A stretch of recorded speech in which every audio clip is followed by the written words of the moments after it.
ասում էին, որ հայ-թուրքական հարաբերությունները զարգանում են առանց նախապայմանների, բայց ի սկզբանե Թուրքիան երբեք էլ չի թաքցրել եւ հենց ինքն է սահմանները փակել, պահանջելով, որպեսզի Հայաստանը Արցախը հանձնի Ադրբեջանին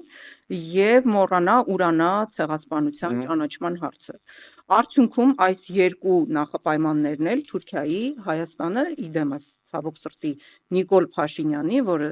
ներկայացնում է Հայաստանը տվյալ պարագայում, այդ նախապայմանները կատարվեցին։ Ու հիմա բայց Թուրքիայի ախորժակը ուտելուց է բացվում։ Հիմա թուրք-ադրբեջանական այդ տանդեմը շարունակում է իր նախապայմանները առաջ քաշել, հիմա էլ խաբում են, ասում են, որ հիմա էլ է առանց նախապայմանների հարաբերությունները զարգանում, բայց իրենք արդեն սկսել են նոր ավելի ծավալուն նախապայմաններ առաջ քաշել։ 300,000 ադրբեջանցի տեղակայել Հայաստանի տարածքում,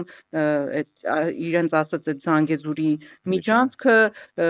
102-րդ ռազմաբազայի դուրսբերումը այստեղից, անկախության հռչակագիրը հանելը սահմանադրությունից, սահմանադրությունը փոխելը, մի խոսքով։ Ու ցավոք սրտի նաև փորձն է ցույց տալիս, որ Նիկոլ Փաշինյանը հետևողականորեն այս բոլոր նախապայմանները իրականացնում է։ Եվ դրանք վերջնարդյունքում ոչ թե հանգեցնում են խաղաղության, այլ ճիշտ հակառակը։ Հայաստանի դիրքերը գնալով թուլանում են, եւ մենք հիմա կանգնած ենք գոյաբանական խնդրի առաջ։